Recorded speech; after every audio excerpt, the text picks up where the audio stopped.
The South China Sea had no mercy for the weak, and Zheng Yi knew this long before she ever set foot on a ship.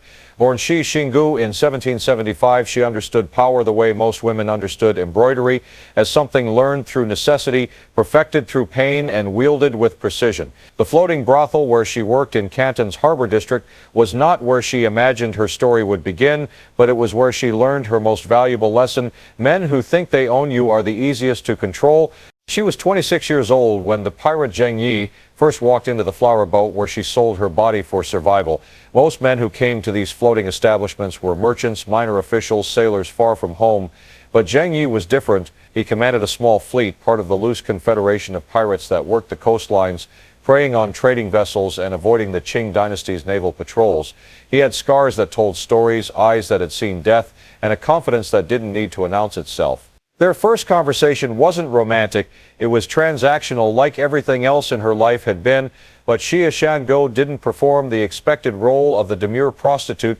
She asked him questions about his ships, about his routes, about the hierarchies among the pirate fleets. She had been observing the maritime world from her floating prison for years, watching the tides of commerce and violence that shaped the coast, and she understood something fundamental: the sea was the only place where the rigid hierarchies of Qing China became fluid. "You're too intelligent for this place," Zheng Yi told her on his third visit, and it wasn't a compliment meant to seduce. It was an observation stated with the same certainty he might use to predict a storm. "Intelligence without opportunity is just another form of imprisonment," she replied, meeting his gaze without the practiced coyness other women employed. "What does your world offer that's different?" He smiled then, an expression that mixed amusement with genuine interest. "Freedom if you're strong enough to seize it, death if you're not." She married him in 1801, but it wasn't a romantic escape from her previous life. It was a calculated alliance. Zheng Yi needed someone who could think strategically, who could manage the complex politics of the pirate confederation without the arrogance that plagued most of his male lieutenants. Shi Xianggu, who began calling herself Zheng Shi after the marriage, needed a platform, a way to transform her intelligence into actual power. The pirate confederation was not a single organization, but a loose alliance of fleets, each commanded by captains who owed nominal allegiance to a larger structure, but operated with significant autonomy. Zheng Yi commanded the Red Flag Fleet, the largest and most powerful of these groups, with over 200 ships and tens of thousands of men. But the confederation was perpetually unstable, torn apart by rivalries, competing ambitions, and the constant threat of Qing military intervention. Zheng Shi watched, learned, and waited. She studied the other pirate captains during the councils where strategy was debated. She learned which men responded to flattery, which to intimidation, which to reason. She observed how supplies were managed, how disputes were resolved, how information flowed through the fleet.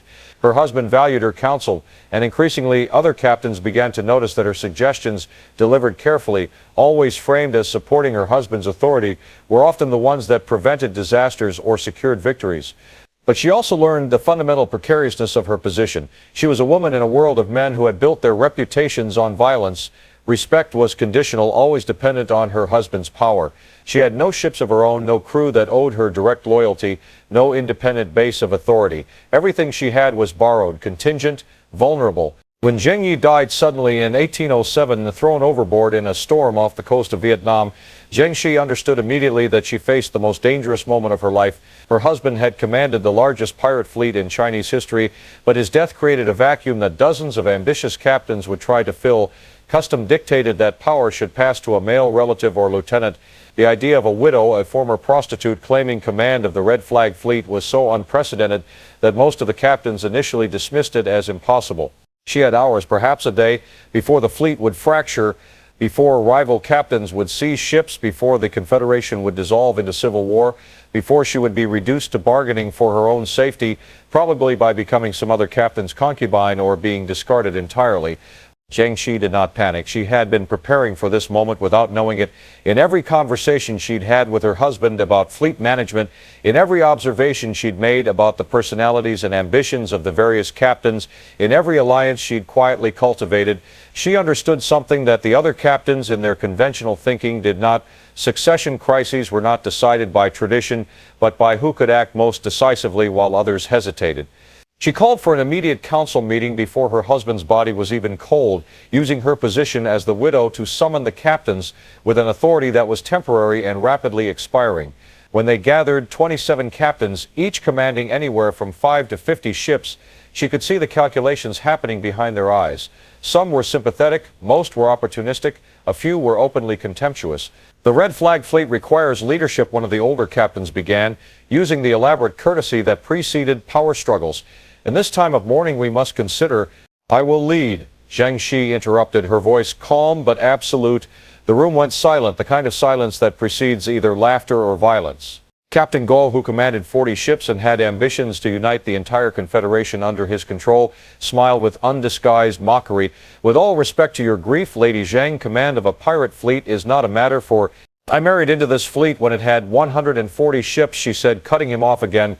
Today it has 230. I managed the supply lines that allowed us to extend our range to Vietnam. I negotiated the tribute agreements with the coastal villages that give us safe harbor. I designed the system for distributing captured cargo that prevented 3 different mutinies. My husband consulted me on every major decision for 6 years. I know this fleet better than any of you know your own ships. The room remained silent, but the quality of the silence had changed. Now they were listening, calculating differently. What you know and what you can command are different matters, Captain Go said, his voice harder now. The men follow strength, they follow victory, they follow someone who can stand on a deck in battle and lead them into fire. No disrespect intended, but that is not you. Zheng Yi had anticipated this objection. You're right, she said, which surprised them. I cannot personally lead boarding parties or sword duels, which is why I propose a partnership. She turned to look at Chong Po Tsai, her husband's adopted son and most trusted lieutenant. He was only 21 years old, but he'd been commanding ships since he was 15, captured as a child and raised within the fleet. He was brilliant in combat, beloved by the crews, and crucially had been like a son to Zheng Yi. Chong Po Tsai will serve as fleet military commander, she said. He will lead in battle, command the tactical operations, represent us in combat. I will manage strategy, logistics, diplomacy, and administration. Together we will maintain what my husband built and expand it beyond what any single leader could achieve. It was an unprecedented arrangement, and she could see the captains processing it, trying to find the flaw, the weakness they could exploit. Chong Po Tsai looked at her with an expression that mixed surprise with understanding. They had never discussed this beforehand, but he was intelligent enough to see immediately what she was offering, shared power which was better than the civil war that would destroy them all. And if we reject this arrangement, Captain Go asked, speaking the threat everyone was thinking, if we decide the fleet requires more traditional leadership. Zheng Yi's expression didn't change, but her next words carried the weight of absolute certainty. Then you will have civil war. The fleet will fracture. The Qing Navy, which has been building strength specifically to destroy us, will attack while we're divided. Within 6 months, every man in this room will be either dead or in a Qing prison. The Confederation my husband spent 15 years building will be a footnote in history. She paused, let them imagine it, then continued. Or you can accept an arrangement that preserves your power, your ships, your wealth, and your lives. Chong Po Tsai and I will lead the Red Flag Fleet. The rest of the Confederation will maintain its autonomy, as always, but we will coordinate as we have before. The alternative is destruction. Choose. The silence stretched. Captain Go looked like he wanted to argue further, but he was also pragmatic enough to recognize that she was right about the Civil War. If he challenged her directly, other captains would take it as an opportunity to make their own power plays. The resulting chaos would benefit no one. Chong Po Tsai stood then, and the room's attention shifted to him. My father trusted Lady Zheng's judgment above all others, he said quietly. I will follow her leadership, and I will command the fleet in battle. Any captain who wishes to challenge this arrangement challenges me directly. It was the perfect move. By aligning himself with her immediately and completely, he transformed the question from whether a woman could lead into whether anyone wanted to fight Zheng Yi's son and the captains loyal to him. The calculus shifted again. One by one, the captains indicated their acceptance, not enthusiastically. Zheng Yi's never expected enthusiasm, but with the pragmatic recognition that this was the least destructive path forward. Captain Go was the last to agree, and his nod was minimal, but it was enough. Zheng Yi had seized control of the largest pirate fleet in Chinese history, but as the council dispersed and she returned to her quarters, she understood with perfect clarity that this was only the beginning. She had bought herself time, not legitimacy. Her authority was theoretical, contingent, vulnerable to the first major setback or challenge. She would need to prove herself not once but continuously in ways that no male leader would ever have to. She sat alone in the cabin that had been hers and her husband's, surrounded by maps and ledgers, and allowed herself one moment of private acknowledgement of what she'd just done. Then she began planning. The Qing dynasty had tolerated the pirate confederation because it had been disorganized, manageable, more nuisance than threat, but a unified fleet of hundreds of ships, commanded with strategic intelligence, that would provoke a response. She needed to consolidate power quickly, establish rules and systems that would make the fleet more efficient and cohesive, and build enough strength that when the Qing came, and they would come, she would be ready. The woman who had once sold her body on a floating brothel had just become the most powerful pirate commander in the world, but power, she knew, was not something you achieved, it was something you defended every single day against everyone who wanted to take it from you. The first challenge to Zheng Yi's authority came faster than she expected, but from a direction she had anticipated. 3 weeks after assuming command, a merchant convoy carrying silk and porcelain was spotted off the coast near Macau, a target rich enough to tempt every captain in the fleet, but also close enough to Portuguese-controlled waters to be dangerous. Captain Guo sent word that he intended to attack it with his ships without waiting for coordination with the rest of the red flag fleet. It was a direct challenge, though, carefully framed as an independent action that technically didn't violate the Confederation's rules. If Guo succeeded, he would distribute the captured cargo to his own crews, strengthening their loyalty to him personally. If Zheng Yi tried to stop him and failed, she would look weak.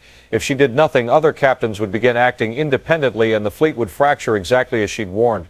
Zheng Yi called Guo to her flagship for a private meeting. He arrived with obvious reluctance, bringing 2 of his lieutenants as a show of strength. They met in the main cabin, surrounded by maps and navigation instruments, the smell of salt water and tar permeating everything. "The merchant convoy is a legitimate target," Guo said before she could speak, his tone defensive and aggressive simultaneously. "My ships are ready, my crews need action, and the opportunity is time-sensitive. I came out of courtesy to inform you, not to ask permission." Zheng Yi gestured for him to sit, which he did with obvious impatience. "The convoy is Portuguese protected," she said calmly. "If you attack it, you'll provoke a response from the Macau garrison. That brings European naval power into conflict with our fleet at a time when we're still consolidating control. It's poor strategy." "Your husband would have taken that convoy," Guo countered. "Zheng Yi didn't build this fleet by being cautious." "My husband built this fleet by being strategic," she corrected. "He knew which fights to pick and which to avoid. This fight costs more than it gains." Guo leaned forward, his voice dropping to something more menacing. "With respect, Lady Zheng, you've been commanding this fleet for 3 weeks. Some of us have been pirates for 20 years. We know the difference between caution and cowardice." The insult was carefully calibrated, questioning her judgment without quite openly challenging her authority. Zheng Yi met his gaze without blinking. "And I know the difference between courage and stupidity. You will not attack that convoy." "You cannot stop me," Guo said flatly. "My ships answer to me. My crews follow my orders. What will you do exactly?" "Order Chung Po Tsai to attack your own allies. That would destroy the Confederation faster than any Portuguese response." He was right about the tactical dilemma, which was why Zheng Yi had already planned for this conversation to go differently than Guo expected. "I'm not going to stop you," she said, which clearly surprised him. "I'm going to help you." Guo's eyes narrowed with suspicion. "Help me?" "The convoy has 6 ships protected by 2 Portuguese patrol vessels with cannon," Zheng Yi said, unrolling a map on the table between them. "Your 40 ships can take them, certainly, but you'll lose men and damage ships in the process. The Portuguese will respond with a larger force from Macau within 2 days, looking to punish whoever attacked. You'll have to retreat quickly, which means you won't be able to properly secure all the captured cargo. You'll end up with perhaps 30% of the convoy's actual value, and you'll have made a permanent enemy of the Portuguese trading houses." She traced a route on the map. "But if you coordinate with Chung Po Tsai's squadrons, we can position ships to intercept the Portuguese response before it reaches you. We can provide additional vessels for cargo transfer, securing 80% of the convoy's value instead of 30%. And we can ensure the attack is blamed on one of the independent pirate groups operating further south, maintaining our working relationship with the Portuguese merchants who pay us protection money."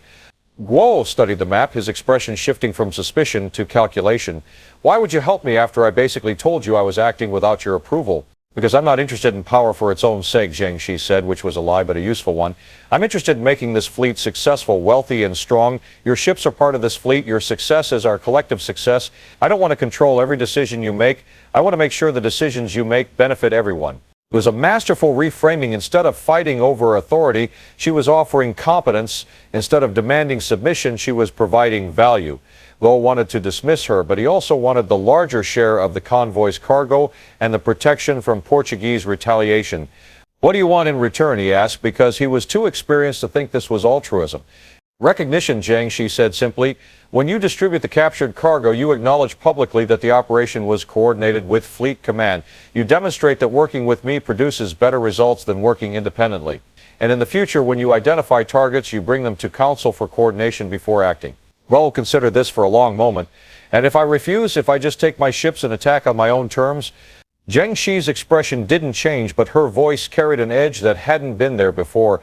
Then you'll get your 30%, you'll lose ships and men to the Portuguese response, and when the Portuguese send a larger force to find you, I'll make sure they know exactly where to look. Your choice. The threat was delivered so calmly that it took a moment for Guo to fully process it. She was offering partnership, but underlining it with the promise of consequences, not emotional consequences or theoretical punishment, but practical sabotage that would directly damage his position. You would betray one of your own captains to the Portuguese? Guo asked, his voice carrying genuine shock. I would defend the fleet from captains who endanger it, Zheng Yi corrected. You're acting independently. Fine, you're independent, which means you're not entitled to fleet protection when the consequences arrive. But if you're part of this fleet, if you coordinate with command, then we all protect each other. That's the only way this confederation survives. She stood up, indicating the meeting was over. Decide quickly, the convoy moves in 6 hours. If you want coordination, we need to position ships now. Guo stood as well, his face a mixture of anger and reluctant respect. You're more ruthless than I expected, he said, and it wasn't quite a compliment, but wasn't quite an insult either. I'm exactly as ruthless as necessary, Zheng Yi replied. My husband understood that. I hope you will too. Guo left without another word, and Zheng Yi waited in the cabin, uncertain whether she just secured an ally or created a more dangerous enemy. 2 hours later, word came that Guo had agreed to the coordinated attack. The operation proceeded exactly as she'd planned. The convoy was taken with minimal losses. The cargo was secured efficiently. The Portuguese response was intercepted and driven off, and the independent pirates further south were blamed for the whole incident. When the captured goods were distributed, Guo publicly acknowledged that the operation's success was due to fleet coordination and strategic planning. It was a small victory, but a significant one. The other captains had been watching to see how this confrontation would resolve. They saw that Zheng Yi didn't demand submission. She offered competence and delivered results. But the real test came 3 months later when a Portuguese merchant named Antonio da Silva requested a private meeting. Da Silva represented several trading houses that operated along the South China coast, and he'd been paying protection money to various pirate groups for years. He was escorted to Zheng Yi's flagship under flag of truce, a thin, nervous man in his 50s who clearly expected to be dealing with men. When he saw that he would be negotiating with a woman, his entire demeanor shifted not to respect but to a kind of dismissive condescension that he might show to a merchant's wife who'd been left in charge during her husband's absence. I was told I would be meeting with the commander of the Red Flag Fleet, he said in accented Cantonese, looking around as if expecting someone else to appear. You are, Zheng Yi said calmly. I am Zheng Yi, commander of this fleet. You may speak with me or you may leave, your choice. Da Silva's smile was patronizing. Of course, forgive me. I understand you are managing things in your late husband's absence. Very admirable. But the matters I need to discuss are quite complex, involving significant financial arrangements and strategic considerations. Perhaps there is a male lieutenant or advisor who could... Sit down, Senhor da Silva, Zheng Yi interrupted, her voice hardening, or swim back to Macau. Those are your options. The smile disappeared from da Silva's face. He sat, but his body language radiated offense and resistance. The trading houses I represent have been paying protection to your fleet to various pirate groups for 5 years. The amounts are substantial. Recently, however, we've experienced inconsistencies. Ships we thought were protected have been attacked. Payments we made have not been honored. We need assurances that our arrangement will continue under your leadership. Zheng Yi had reviewed the protection agreements carefully when she assumed command. They were chaotic, negotiated separately by individual captains with different rates, different terms, and no central organization. Some merchants paid multiple captains for the same routes. Some captains took payment and then attacked the ships anyway. It was profitable in the short term but unsustainable, and it was creating resentment that would eventually bring coordinated military response from both the Qing and the European trading powers. Your current arrangements are void, Zheng Yi said flatly. We're implementing a new system. Da Silva's face reddened. Void. We have agreements. We've paid substantial sums. You cannot simply... Your agreements were with individual captains who made promises they couldn't enforce, Zheng Yi said. You paid Captain Wu for protection on the Canton-Macau route, but Captain Wu only controls 12 ships. When Captain Lin's ships encountered your vessels, Lin had no reason to honor Wu's agreement, so you paid Lin separately. Then Captain Gou's ships attacked anyway because neither Wu nor Lin had informed him. You're paying 3 different protection fees for the same route and still getting attacked. That's not a system, it's extortion without organization. De Silva started to protest, but Zheng Yi continued without pause. Under the new system, you pay 1 fee to Fleet Command. That fee covers protection on all routes within our operational area from all ships under Confederation control. Any ship that attacks a protected vessel answers to me directly. You get reliable protection. We get reliable revenue. It's better for everyone. And this fee? De Silva asked, his voice dripping with suspicion. I assume it's substantially higher than what we currently pay. Is about 30% higher than the total you're currently paying to Wu, Lin, and Guo combined, Zheng Yi said, but it actually guarantees protection instead of just purchasing hope, and we're offering an additional service, convoy escort for high-value shipments. You pay extra. We provide armed ships to accompany your vessels through dangerous waters. You reduce your losses to non-Confederation pirates. We generate additional revenue, mutual benefit. De Silva was silent for a moment, clearly recalculating. And if we refuse, if we maintain our current arrangements, then those arrangements remain void and your ships become legitimate targets like any other merchant vessel, Zheng Yi said calmly. We'll continue to take protection payments from merchants who want protection. You'll continue to lose cargo to pirates. Eventually, you'll either accept the new terms or stop operating in these waters. Your choice. It was the same strategy she'd used with Guo, offer value but underline it with consequences. De Silva's face worked through several expressions before settling on cold calculation. I would need to consult with the other trading houses before agreeing to such substantial changes. Zheng Yi said, you have 1 week. After that, the offer expires and your ships are unprotected. I suggest you emphasize to your associates that we are offering them certainty in an uncertain business that has considerable value. De Silva stood to leave, his resentment barely concealed. At the cabin door, he turned back. You understand that the Portuguese authorities in Macau will view this as an escalation, that they may respond with military force. Zheng Yi met his gaze. The Portuguese authorities in Macau are terrified of disrupting trade with China. They will pressure you to accept these terms because the alternative, open warfare with the largest pirate fleet in Asia, would be catastrophic for business. You know this, I know this. We're both practical people, Senhor de Silva. Accept the terms, protect your ships, continue making money. It's simple. De Silva left without another word and 6 days later sent word that the trading houses accepted the new protection arrangement. Within 3 months, similar agreements were negotiated with English, Dutch, and Qing merchant groups. The protection system became one of the Red Flag Fleet's primary revenue sources, generating consistent income that allowed Zheng Yi to pay her crews regularly, maintain ships properly, and build loyalty through economic reliability rather than just fear of violence. But stabilizing the fleet's finances and external relations did nothing to address the fundamental tension at the heart of her command. She was a woman commanding men who had been raised to believe women were fundamentally inferior, incapable of leadership, proper only for domestic roles or sexual exploitation.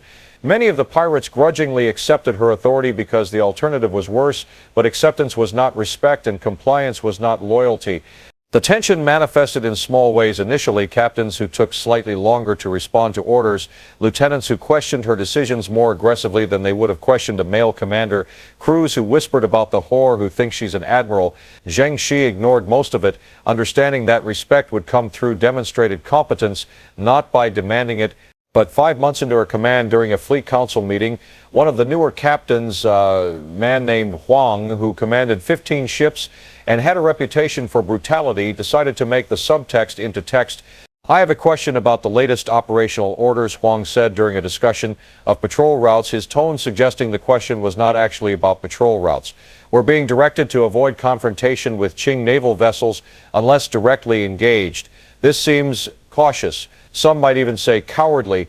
The room went quiet. Chung Po Tsai started to respond, but Zheng Yi raised a hand, stopping him. You have a different recommendation, Captain Huang, she asked calmly.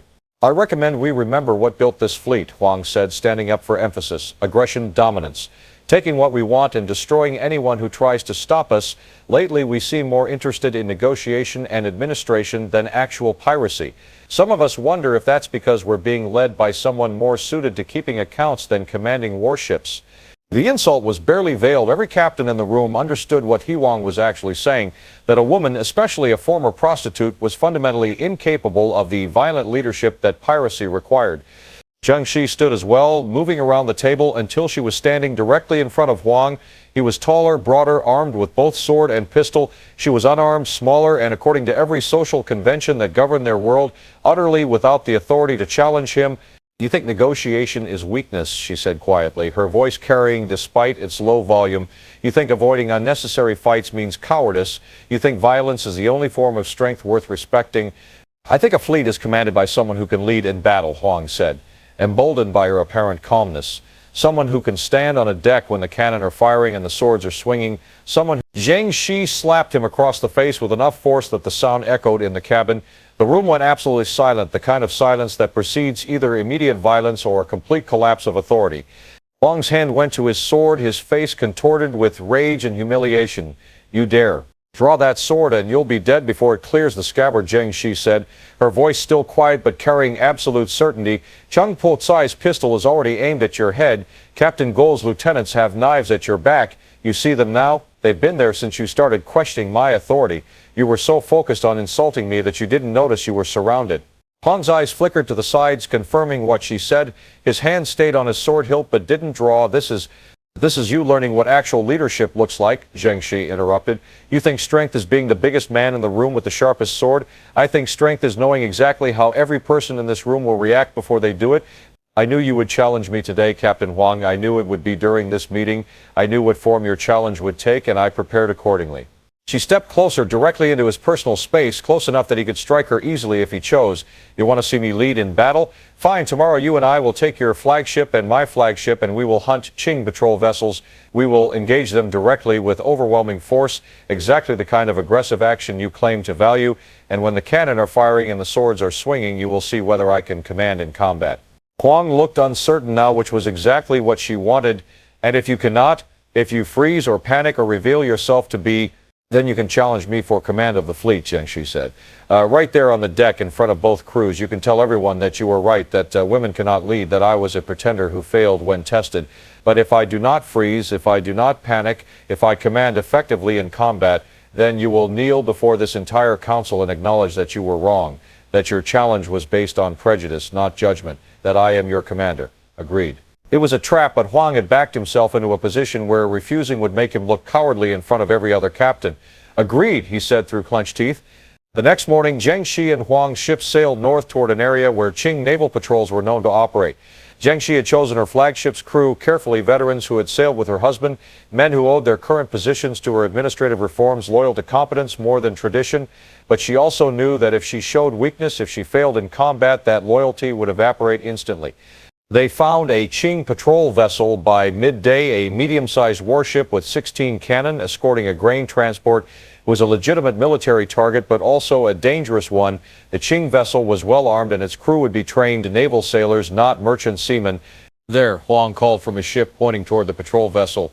"Let's see your aggressive leadership, Commander." Zheng Yi had spent the morning planning with Cheng Po Tsai and her ship's master, a grizzled veteran named Lao Chen, who'd been sailing these waters for 30 years. She'd studied her husband's notes on naval tactics, reviewed every engagement the Red Flag Fleet had fought against Qing warships, and developed a specific strategy for this encounter. "We don't just attack randomly," she called back to Huang. "We attack intelligently. Lao Chen, position us to approach from their stern quarter. Huang, take your ship wide to the port side. We'll catch them between us. Limit their cannon angles." It was basic naval tactics, but executed with precision. The Qing vessel saw them coming and tried to maneuver for a better firing position, but Zheng Yi had anticipated this. "Hard to starboard," she called, and her ship turned sharply, cutting inside the Qing vessel's turning radius. The first cannon exchange was deafening. The Qing ship fired a broadside that tore through rigging and sent splinters flying across the deck. One of Zheng Yi's crew members went down, his leg shattered by a piece of broken timber.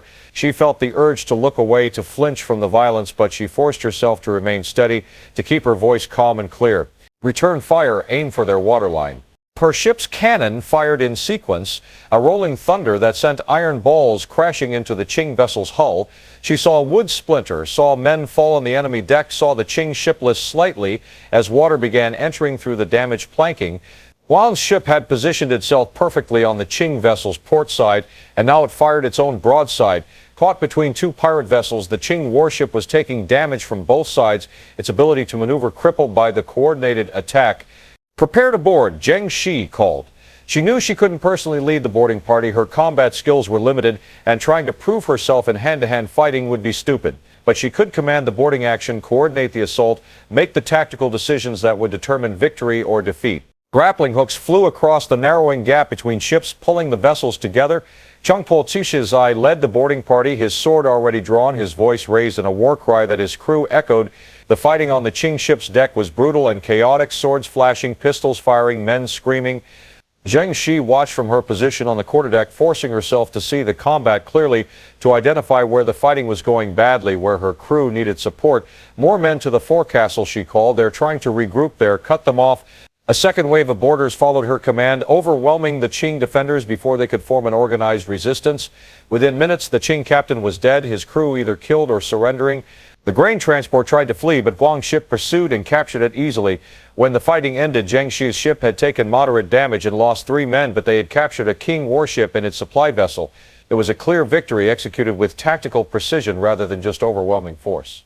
When both crews gathered on the deck of Zheng Yi's flagship for the aftermath, Huang was silent. She had not frozen. She had not panicked. She had commanded effectively, made good tactical decisions, and secured a victory that would have been messier and more costly if they just attacked without coordination. "Captain Huang," Zheng Yi called, her voice carrying across the assembled crews, "you had questions about my ability to lead in combat. Are those questions answered?" Huang's face was a mask of barely contained fury, but he was also pragmatic enough to recognize that he'd been outmaneuvered.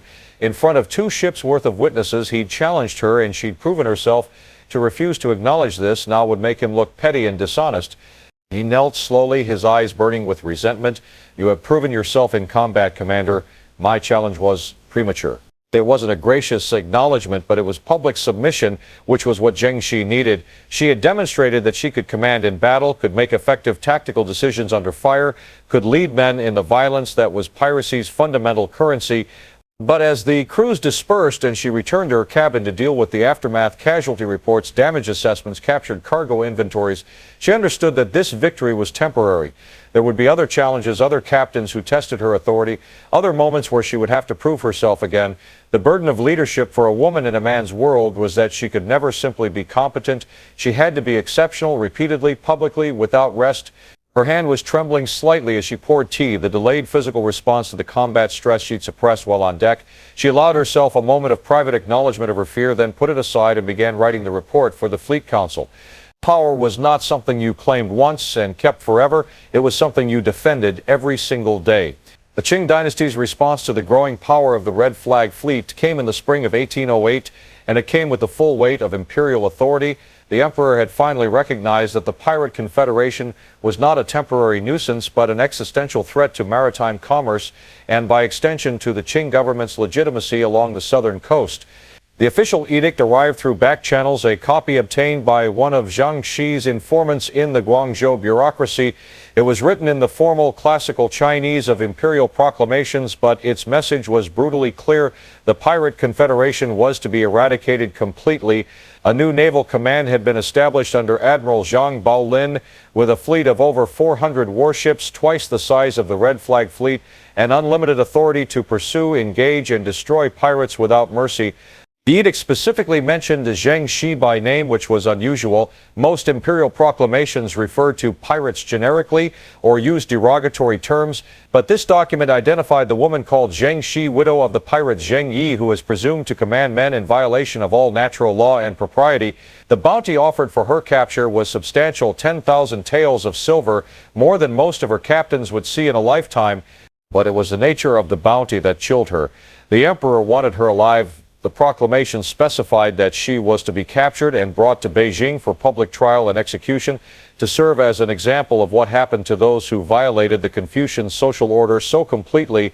A woman commanding men, a former prostitute claiming authority over military affairs. Her existence offended the ideological foundations of the Qing state. Zheng Yi called an emergency council meeting bringing together all the major captains of the Confederation. The atmosphere was tense. Everyone understood that the Qing's new campaign represented an existential threat, but there was also an undercurrent of resentment. Some of the captains believed that Zheng Yi's prominence, her visibility as a female commander, had provoked this overwhelming response.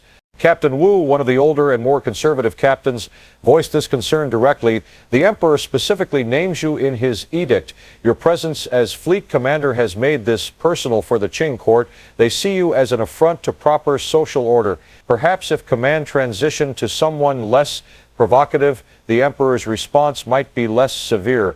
It was a carefully phrased suggestion that she should step down nominally for the good of the fleet, but actually because her gender made her a liability. Zheng Yi felt the anger rising in her chest, but she forced her voice to remain calm. You think the emperor will forget about 400 pirate ships and tens of thousands of pirates if command changes hands? You think this is about me personally and not about imperial authority being challenged? I think we're about to face the full might of the Qing Navy because you insisted on putting a woman in command. Wu said, his voice hardening. That was always going to provoke a response. The Qing Navy was building this fleet before I took command. Chongpo Tsai interjected, his voice sharp. They've been planning this campaign for 2 years. The admiral was appointed 6 months ago. This isn't a response to Zheng Yi. This is a response to our success, our organization, our threat to their control of the coast. And yet she's the one specifically named in the bounty, Wu countered. 10,000 taels for her capture. Do you know how many of our own men might be tempted by that reward? How many will start calculating whether their loyalty is worth less than that bounty? The question hung in the air because it was a real concern. Zheng Yi had built her authority on competence and results, but money had its own persuasive power, and 10,000 taels was an extraordinary sum. If any captain or crew member wants to try collecting that bounty, Zheng Yi said quietly, they're welcome to attempt it, but they should understand that I don't sleep alone, I don't move without guards, and I have informants throughout the fleet who report directly to me. Anyone who betrays me will die slowly and publicly, and their ships and crews will be distributed to captains who maintain loyalty. That's not a threat, it's a promise and a calculation. Is 10,000 taels worth that risk? She let the question sit for a moment, then continued, but more importantly, we need to focus on the actual threat, not on internal political questions. Admiral Zhang commands 400 ships. We have about 230 in the Red Flag Fleet, plus another 150 in the Allied Confederation fleets. We're outnumbered, but not hopeless. What we need is strategy. She spread a large map on the council table showing the South China coast from Canton to Hainan Island. The Qing fleet is based in Canton and will operate from there. They have numbers, but they also have bureaucratic constraints. The admiral has to coordinate with provincial governors, work through official channels, follow imperial regulations. We have flexibility. We can choose where and when to engage. We can use our knowledge of the coastline to avoid unfavorable battles and force engagements on our terms. Captain Guo, who had become one of her more reliable supporters after their initial confrontation, leaned over the map. What about supplies?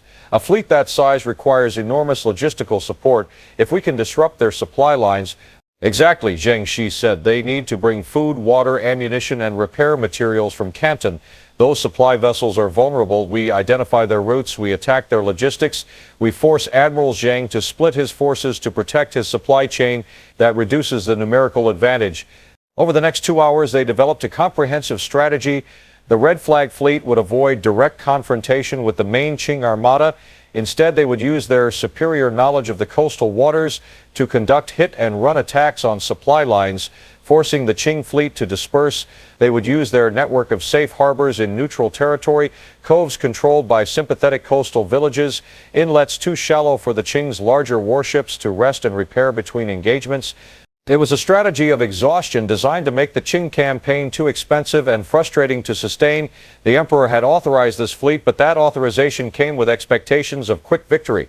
If Admiral Zhang couldn't deliver results, if the campaign dragged on with mounting costs and minimal success, the political pressure in Beijing would eventually force a reassessment. But executing this strategy required something the Confederation had never really achieved: genuine unity and coordination. Every captain would need to follow the strategic plan, resist the temptation to pursue individual targets or glory, accept that victory would come through collective discipline rather than individual heroism. This will fail if captains act independently, Zheng Yi said bluntly. If even a few ships break formation to chase prizes or engage in unauthorized battles, the Qing will exploit those mistakes. We need absolute coordination and absolute obedience to the strategic plan, no exceptions. It was the most direct assertion of command authority she'd made since assuming leadership, and she saw the resistance in some captains' faces. Pirates had become pirates precisely because they rejected authority, rejected the rigid hierarchies of legitimate society. Asking them to submit to military discipline was asking them to violate their fundamental self-conception. If we refuse, Captain Wu asked, making the subtext explicit, if some of us believe this strategy is cowardice dressed up as tactics. Zheng Yi met his gaze steadily. Then those captains are free to leave the Confederation, take your ships, declare independence, pursue whatever strategy you think is better, but you'll do it without fleet support, without protected harbors, without coordinated intelligence. And when the Qing fleet finds you, and they will find you, you'll face them alone. It was the same choice she'd offered before, unity or isolation, coordination or vulnerability. Wu looked like he wanted to argue further, but Cheng Po Tasai stood up, putting his hand on the hilt of his sword in a gesture that was both casual and unmistakable. The strategy is sound, Cheng Po Tasai said quietly. Any captain who undermines it undermines all of us. I suggest we vote those in favor of following this plan, those opposed, those who wish to leave the Confederation. Let's make it clear where everyone stands. The vote was called. 23 captains in favor, 2 opposed, 1 abstention. It was not unanimous, but it was decisive enough. The 2 opposed captains took their ships and left the Confederation that night, heading south toward Vietnam, where they believed they could operate independently. Zheng Yi let them go without interference. She needed the remaining captains to see that there was a choice, that loyalty was voluntary but also consequential. The campaign that followed was brutal and exhausting. Admiral Zhang's fleet was well organized and well supplied, commanded by an officer who understood naval warfare and had studied the pirates' previous tactics. He didn't make stupid mistakes or fall for obvious traps. The initial engagements were indecisive. The red flag fleet would attack supply vessels. The Qing would respond with escorts. The pirates would retreat before being caught in unfavorable battles. For 3 months, the pattern repeated. Zheng Yi's strategy was working in the sense that the Qing fleet hadn't managed to force a decisive confrontation, but it was also incredibly expensive. Her ships needed constant repairs, her crews were exhausted, and the safe harbors were becoming less safe as the Qing negotiated with coastal village leaders, offering rewards for information or support. The real crisis came when Admiral Zhang changed tactics. Instead of trying to hunt the pirate fleet across the open ocean, he began systematically targeting the coastal villages that provided safe harbor. Crewing troops would arrive at a village, demand to know if pirates had been sheltered there, and burn the village to the ground regardless of the answer. It was collective punishment designed to terrorize the coastal population into refusing pirates any support. Zheng Yi received reports of whole villages destroyed, families killed or displaced, the fragile network of support that sustained pirate operations being systematically eliminated. The coastal people had tolerated pirates because pirates could offer protection from other threats and because the Qing government was distant and often indifferent to their welfare. But now the Qing were demonstrating that supporting pirates carried fatal consequences. One of the destroyed villages was Taishan, a small fishing community that had provided shelter to Zheng Yi's ships for years. The village headman, an old man named Lin, who had known her since her marriage to Zheng Yi, was executed publicly as an example. His entire extended family, 37 people, were killed alongside him. When Zheng Yi received this news, she was alone in her cabin, reviewing supply reports. She set the reports aside and sat in silence for a long time, processing what this meant. Lin had been kind to her when she was newly married, had treated her with respect when most men saw only a former prostitute. He had offered her tea and conversation, had told her stories about the sea, had made her feel like she belonged in this maritime world. Now he was dead along with his family because he had helped her, because her existence as a pirate commander had provoked the Qing into a campaign of terror that made no distinction between combatants and civilians. She allowed herself 10 minutes of grief, sitting in the dark cabin with her eyes closed, acknowledging the weight of what her choices had cost. Then she put the grief aside and began calculating what this new Qing strategy meant for the fleet's situation. If the coastal villages were no longer safe, the red flag fleet lost its most important strategic advantage, the ability to retreat into protected harbors that the Qing couldn't easily access. Without those harbors, the pirates would be forced to remain at sea for longer periods, which meant increased exhaustion, reduced combat effectiveness, and greater vulnerability to being caught by the larger Qing fleet. She called another council meeting, this time just her inner circle. Cheng Po Tasai, Captain Guo, and 3 other trusted captains. The Qing have changed their strategy, she said without preamble. They're targeting our support network. We can't continue the current approach indefinitely.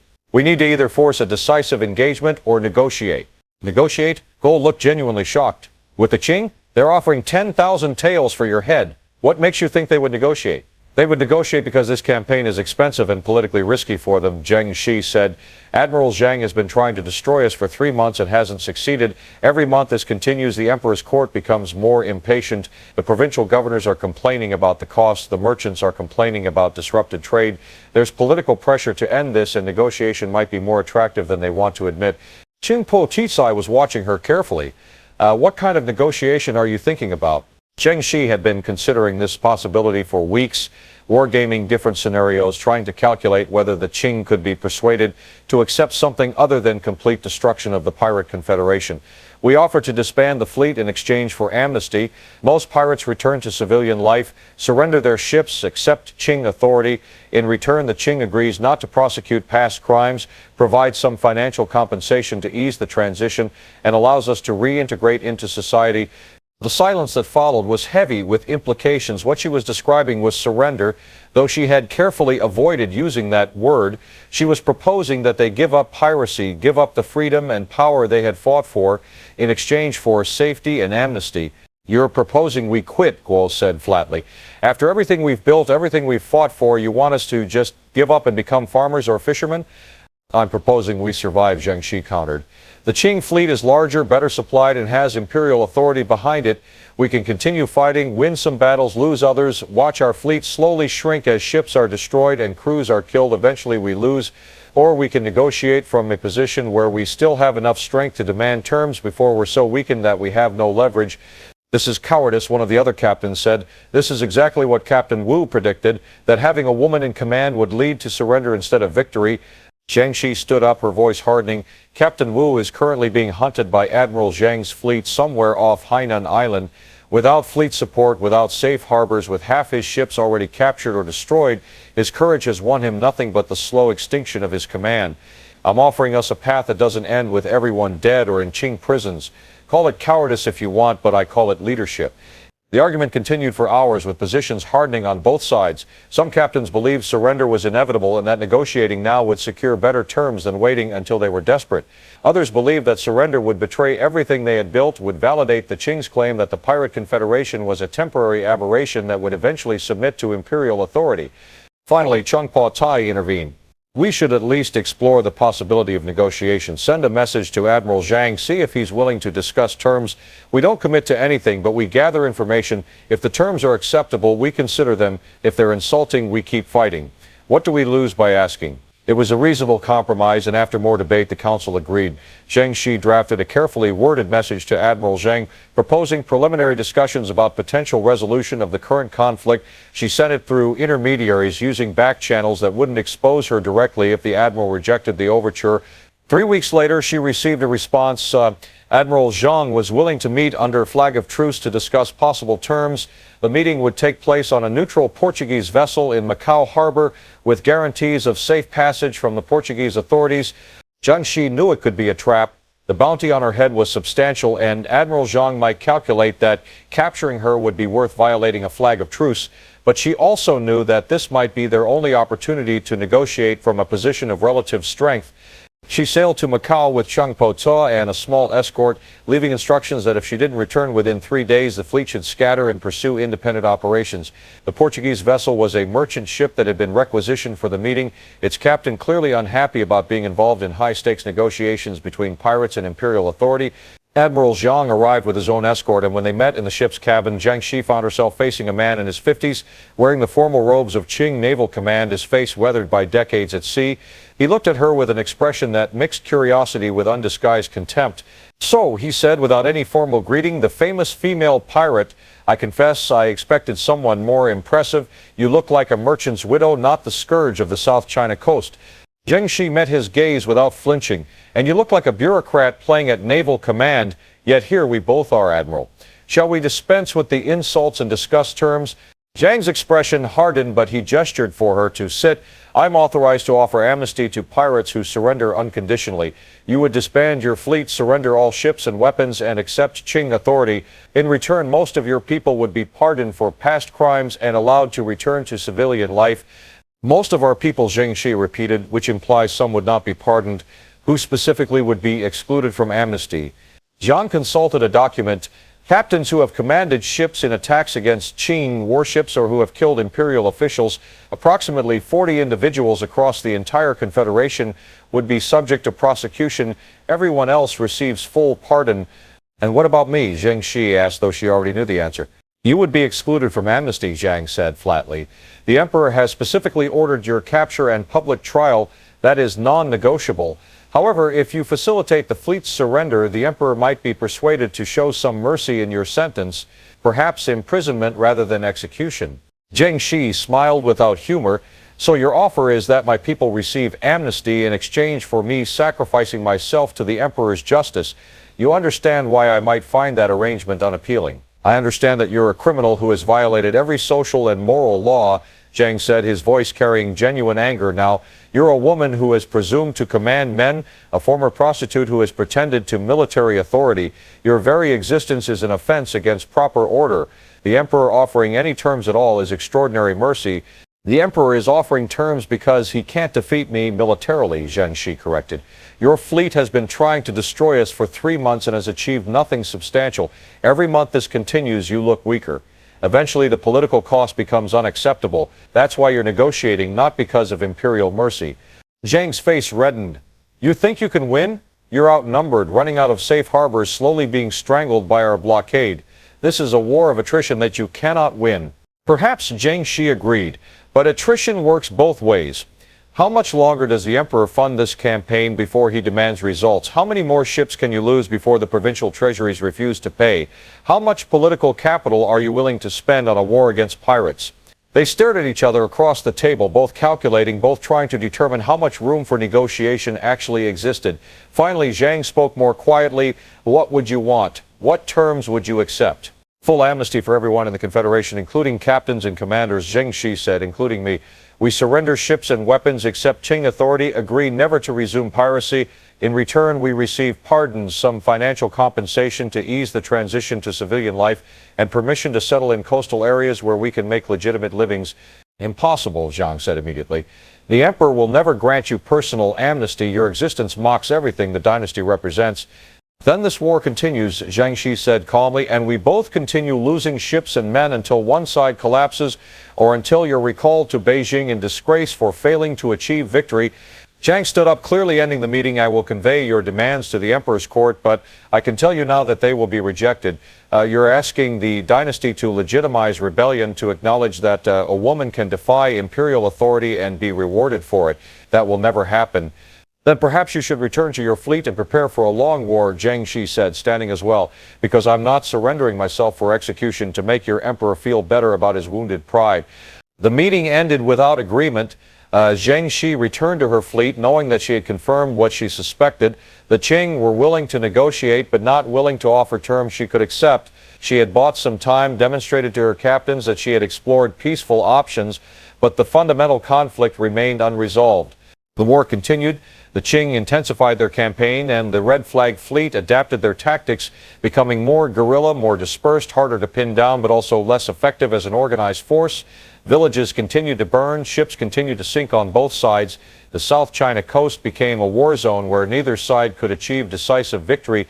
And Zheng Yi continued to command, continued to make the impossible calculations of leadership, continued to carry the weight of every death that resulted from her decisions to keep fighting rather than surrender to an empire that wanted to see her publicly humiliated and executed as an example to anyone who might challenge the eternal social order. In the quiet moments alone in her cabin, she sometimes wondered if Admiral Zhang was right, if her pride was costing lives that could be saved through surrender. But then she would remember that surrender meant accepting that her existence was illegitimate, that women could not lead, that a former prostitute had no right to claim authority or dignity or power. She would go back on deck, issue orders, maintain the fleet, continue the war. By the autumn of 1809, the war between the Red Flag Fleet and the Qing Dynasty had reached a strange equilibrium. Neither side could force decisive victory, but neither side was willing to accept the costs of defeat. Admiral Zhang's fleet controlled the major ports and shipping lanes, but the pirates controlled the coastline, the shallow waters, the network of coves and inlets where larger warships couldn't follow. It was a military stalemate, but politically and economically it was unsustainable for everyone involved. Zheng Yi had lost 20 ships over the past year, not a crippling number given the fleet's size, but enough to represent a slow erosion of combat power. More concerning was the psychological toll. Her crews were exhausted from constant vigilance, from sleeping in shifts, from knowing that every engagement could be their last. Some captains had begun privately discussing whether continued resistance was worth the cost, whether they should accept the Qing's terms even if it meant sacrificing their commander. She knew these discussions were happening because her intelligence network reported them faithfully. Captain Liang had held a secret meeting with 3 other captains proposing that they negotiate separately with Admiral Zheng, offering to deliver Zheng Yi in exchange for favorable terms for themselves. The meeting had been contentious. One captain had refused immediately, another had wavered, the third had agreed to consider it. Zheng Yi called Captain Liang to her flagship the next morning. He arrived with visible nervousness, knowing that secret meetings rarely remained secret in a fleet where everyone was constantly monitoring everyone else for signs of disloyalty. When he entered her cabin, she was sitting calmly at her desk, reviewing maps as if this were an ordinary meeting. Captain Liang, she said pleasantly, thank you for coming. I wanted to discuss our current strategic position and hear your thoughts on how we should proceed. Liang sat cautiously, clearly trying to determine whether she knew about his meeting. Our position is difficult, he said carefully. The Qing maintain their pressure, our safe harbors are compromised, supplies are harder to acquire, the men are tired. Yes, Zheng Yi agreed, which is why some captains have begun exploring alternative options, for instance, negotiating separately with Admiral Zheng, perhaps offering him something he wants, say my capture, in exchange for terms more favorable than what the Qing have offered collectively. Liang's face went pale. I don't know what you, Captain Liang, Zheng Yi interrupted, her voice still pleasant but carrying an edge now. Let's not waste time with denials. I know about your meeting. I know who attended, what was discussed, and who supported your proposal. What I want to understand is your reasoning. Why do you believe betraying me would serve your interests better than continuing our current strategy? There was a long silence. Finally, Liang spoke, his voice low and bitter, because this war is unwinnable and your pride is the only thing preventing us from accepting terms we could live with. The Qing want you specifically. Everyone else could receive amnesty, could return to their families, could stop living like hunted animals. But you won't surrender because you refuse to accept that the world works a certain way, that women don't command men, that some social orders cannot be violated without consequences. Zheng Yi nodded slowly. So in your mind I'm being selfish, prioritizing my survival over the welfare of thousands of people who depend on this fleet for their livelihood. Yes, Liang said, the word coming out like a confession. The emperor wants his symbolic victory, a woman who defied the social order publicly tried and executed. If we give him that, everyone else goes free. Thousands of lives saved in exchange for one life sacrificed. It's basic mathematics. It's fascinating mathematics, Zheng Yi said quietly. You're right that if I surrendered, the Qing would likely offer better terms to everyone else. Admiral Zheng has suggested as much in our negotiations. But let me ask you something. If I surrender tomorrow, if the Qing execute me publicly as an example of what happens to women who defy proper roles, what precedent does that set? What does it teach? Liang looked confused. It teaches that people who challenge the empire face consequences. Everyone already knows that. It teaches that women's leadership is illegitimate, Zheng Yi corrected. It teaches that no matter how competent, how strategic, how effective a woman might be at command, her existence in that role is fundamentally wrong and must be punished. It teaches every woman watching that if she tries to claim authority, if she tries to step outside the roles society has assigned her, she will be destroyed. Not for being incompetent, but for being female. She stood up, moving to the window that looked out over the anchored fleet. I have commanded this fleet for 2.5 years, Captain Liang. In that time, we have become more organized, more profitable, more effective than we ever were under purely male leadership. We have negotiated better terms with merchants, coordinated better between captains, managed resources more efficiently. And yet you still think my presence is the problem, not the solution. Why is that? Liang was silent, clearly struggling with the question. Finally, he said, because it doesn't matter how well you command, the world will never accept it. The Qing will never accept it. You can win every tactical battle and still lose the war because your existence itself is the problem in their eyes. Exactly, Zheng Yi said softly, which is why surrendering accomplishes nothing except confirming their worldview. But if I win, if a woman leads the largest pirate fleet in history to victory against the Qing dynasty, then maybe the world has to reconsider what it knows about women's capabilities. You're not going to win, Liang said, his voice carrying desperation now. The Qing have unlimited resources, unlimited time, unlimited patience. You have a shrinking fleet, exhausted crews, and a bounty on your head that grows larger every month. This isn't about gender politics, it's about survival. Zheng Yi turned back to face him. You're right that I might not win militarily, but I can win symbolically. I can demonstrate that a woman can lead men in the most male-dominated arena imaginable, warfare and piracy, and do it successfully. I can create a historical fact that cannot be erased or denied no matter what happens to me personally, and that fact, Captain Liang, might be worth more than my individual survival. She walked back to her desk, pulled out a document, and slid it across to him. It was a detailed report on his meeting, including verbatim quotes from the discussion about betraying her. I could have you executed for this, she said calmly. Conspiracy to commit treason is a capital offense in any military organization, including this one. But I'm not going to execute you. Liang looked up, surprised. Why not? Because you're right that the situation is desperate, that the costs are high, that reasonable people might conclude surrender is the logical choice. I don't agree with your conclusion, but I understand your reasoning. And executing every captain who questions my strategy would just prove that I maintain power through fear rather than competence. She sat down, meeting his eyes directly. So here's what's going to happen. You're going to return to your ship and continue commanding it effectively. You're not going to attempt any further negotiations with the Qing behind my back. And in exchange, I'm going to prove to you that this is winnable, that there is a path forward that doesn't require my public execution. But if you betray me again, if you make any move to deliver me to Admiral Zhang, I will kill you myself. Not quickly, not cleanly, but in a way that makes everyone understand what happens to traitors. Are we clear? Tita Liang nodded slowly. We're clear. Good, dismissed. After Liang left, Zheng Yi sat alone in her cabin for a long time, staring at the maps and reports that covered her desk. She had meant what she said about winning symbolically, about creating a historical precedent that couldn't be erased. But she also understood that symbolic victories were cold comfort when you were dead. She needed a new strategy, something that would break the stalemate without requiring either total military victory or surrender. She spent days reviewing every aspect of the situation, the Qing's political constraints, Admiral Zhang's personal ambitions, the economic impact of the ongoing piracy war, the Portuguese and British interests that were being affected by the conflict. An idea began to form, risky and unconventional, but potentially effective. Instead of negotiating directly with Admiral Zhang, who was constrained by the emperor's explicit orders, she would go around him. She would appeal directly to the provincial governors who were bearing the economic costs of the war, to the merchant associations whose trade was being disrupted, even to foreign powers who had their own interests in seeing the conflict resolved.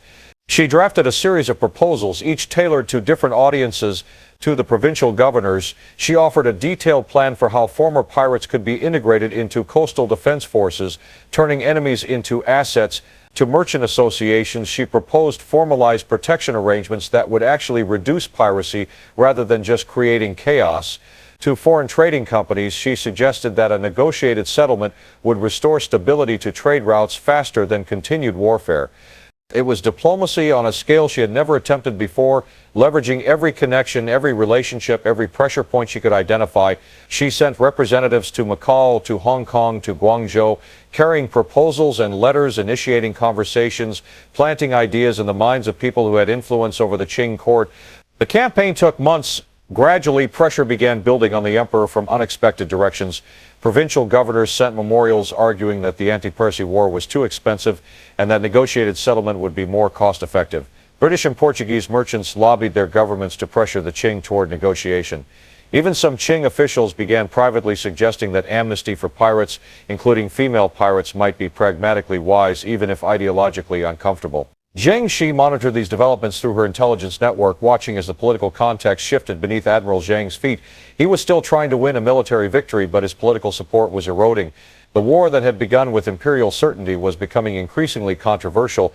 In the spring of 1810, a new intermediary appeared, a Qing official named Zhang Baozai, who had connections to both the imperial court and to the merchant associations.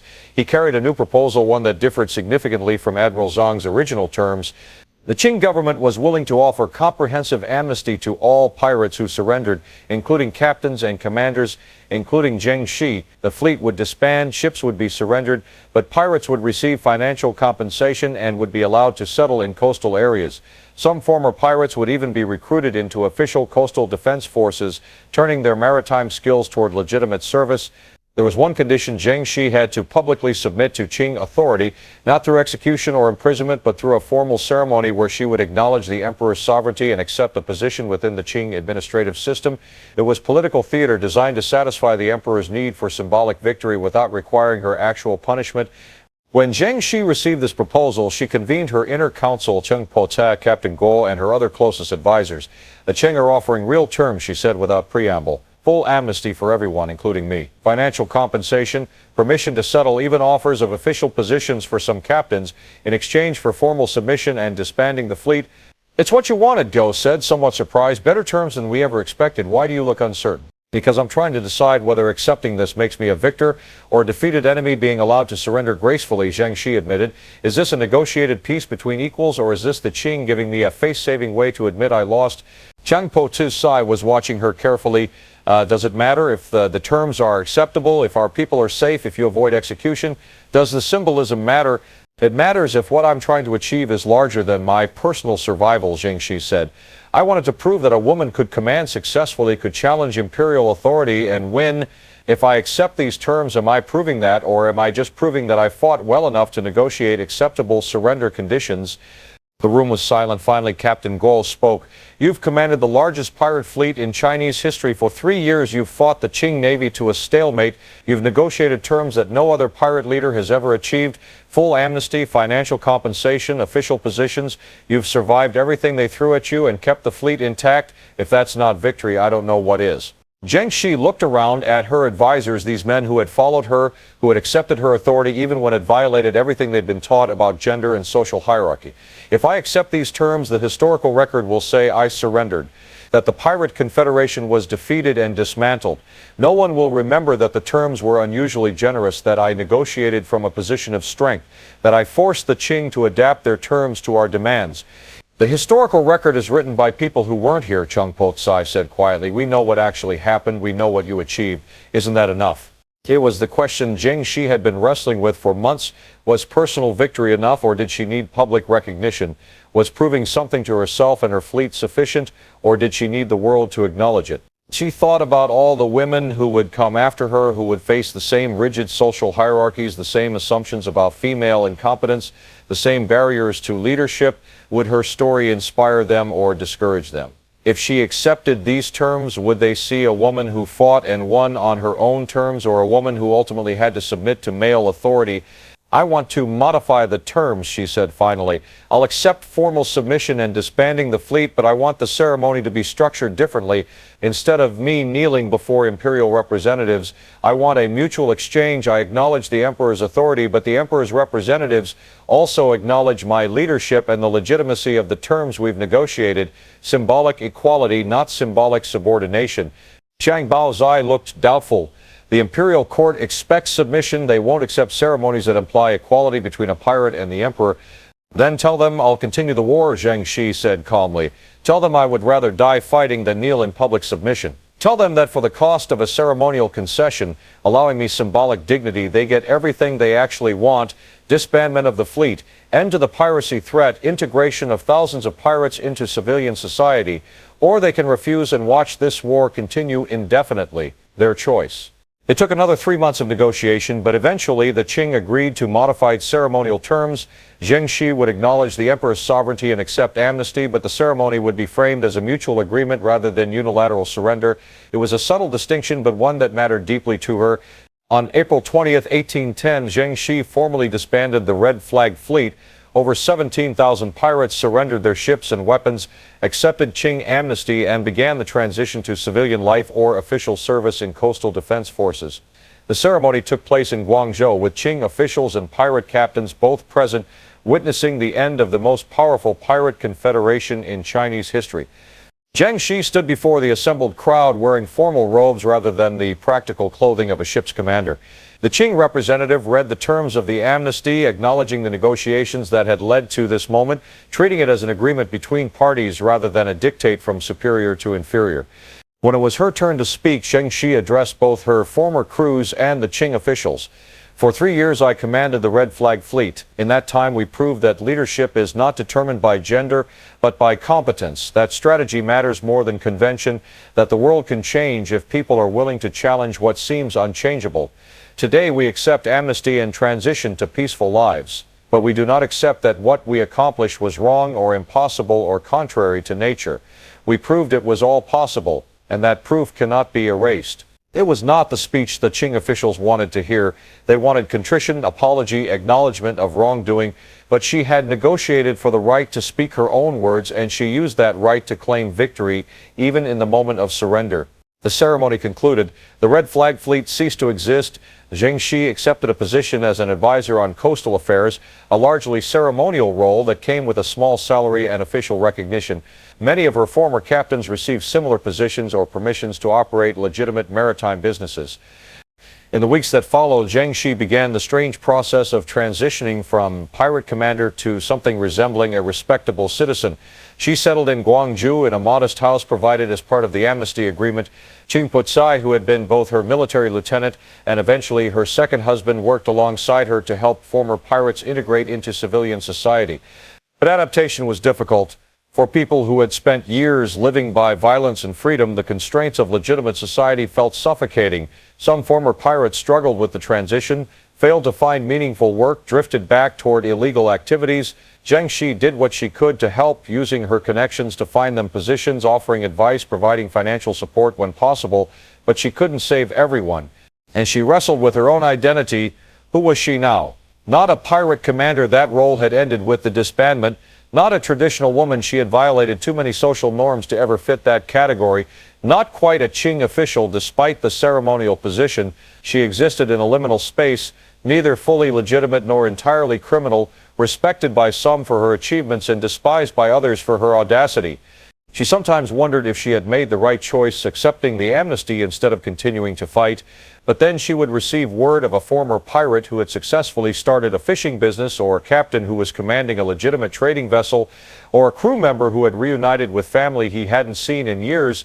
And she would understand that her victory, however ambiguous, had given thousands of people a chance to survive and rebuild. The world didn't change overnight because a woman had commanded a pirate fleet. The rigid social hierarchies of Qing China remained largely intact. Women were still expected to be subordinate, domestic, invisible in public affairs. But there was now a historical fact that couldn't be denied. Zheng Yi had commanded the largest pirate fleet in Chinese history, had fought the Qing Navy to a stalemate, had negotiated favorable terms for her people, and had survived to live a peaceful life. It wasn't the revolution she might have dreamed of, but it was proof undeniable, documented, witnessed by thousands, that what everyone believed was impossible could actually happen. And sometimes proof was the first step toward change. The years that followed the disbandment were strange ones for Zheng Yi. She had spent so long defining herself through command, through the constant mental calculation of strategy and the management of thousands of lives, that civilian existence felt unnervingly quiet. She was in her mid-30s now, no longer young but not yet old. She had survived what should have killed her many times over, and now she faced the peculiar challenge of figuring out what victory actually looked like when it wasn't measured in ships captured or battles won. Her nominal position as a coastal affairs advisor was mostly ceremonial, but she approached it with the same strategic intelligence she had brought to piracy. She understood the South China coast better than almost any official in the Qing bureaucracy.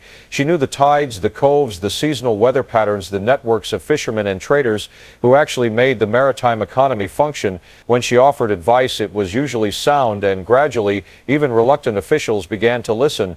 She helped design new coastal defense protocols, drawing on her knowledge of how pirates actually operated.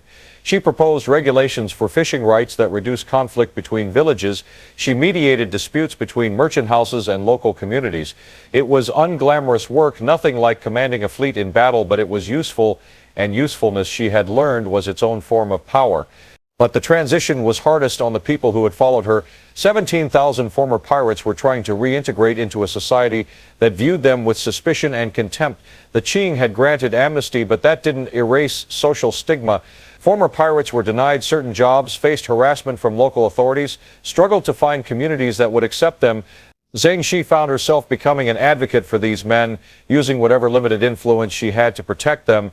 When a former captain was being unfairly prosecuted for a crime he didn't commit, she intervened with local magistrates. When a group of former pirates pooled resources to start a fishing cooperative but couldn't get official permission, she navigated the bureaucracy until they received approval. It was exhausting work, constantly fighting small battles against entrenched prejudice, but she felt responsible. These men had followed her command. She owed them more than just amnesty. She owed them a genuine chance at new lives. Zheng Yi Sao adapted more easily than most. He had always been pragmatic, capable of seeing opportunities where others saw only obstacles. He started a legitimate trading business using his maritime knowledge and his remaining connections to build a successful operation.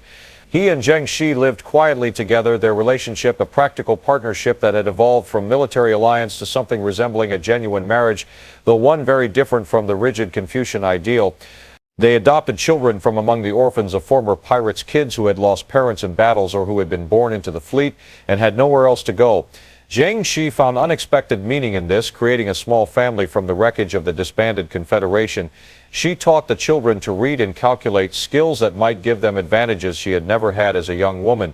She told them stories about the sea, about navigation, about leadership, carefully edited versions that emphasized strategy and courage rather than violence and plunder. One evening, about 5 years after the disbandment, her adopted daughter Lin, named after the village headman who had been executed, asked her a question that Zheng Yi had been avoiding thinking about. "Mother, were you proud of being a pirate, or are you happier now that you're legitimate?" Zheng Yi was mending fishing nets, a mundane domestic task that still felt surreal after years of commanding fleets. She set the net aside and considered the question seriously. Lin was 12 years old enough to understand complexity, young enough to expect honesty. "I was proud of what I built," Zheng Yi said carefully. "Not the violence, not the theft. Those were means to an end, tools I used because they were available. But I was proud of proving that I could lead, that I could command men who had been taught their entire lives that women were inferior. I was proud of protecting people who had no one else to protect them, of creating structure and order in a world of chaos. Those things mattered. But you gave it all up," Lin said. "You surrendered." "I negotiated peace," Zheng Yi corrected gently. "There's a difference between surrendering because you're defeated and choosing to end a fight because continuing it would cost more than you're willing to pay. I chose to prioritize the survival of 17,000 people over my personal glory." "Was that wrong?" Lin was quiet for a moment, thinking, "Uncle Chung says you could have kept fighting, that you were never really defeated, that you just got tired." Zheng Yi smiled slightly. "Your uncle is partly right. I did get tired of watching people die in battles that wouldn't change anything, of burning villages that supported us, of knowing that every decision I made had life and death consequences. But I also understood that the most important victory wasn't defeating the Qing military. It was proving that a woman could do what everyone said was impossible. And that victory I achieved. The historical record can't erase that, no matter how they try to frame it." "Do you think other women will do what you did?" Lin asked. "Will they become pirate commanders or generals or officials?" It was the question that haunted Zheng Yi most. She had hoped that her example would shatter barriers, would make it impossible for society to maintain its rigid gender hierarchies. But in the 5 years since the disbandment, nothing much had changed. Women were still expected to be subordinate. Her own story was remembered, but often framed as an aberration, a temporary disruption of proper order that had eventually been corrected. "I don't know," Zheng Yi admitted. "Change happens slowly, sometimes so slowly you can't see it happening at all. But I think the fact that I existed, that I commanded successfully, that I negotiated my own terms and survived, I think that fact plants a seed in people's minds.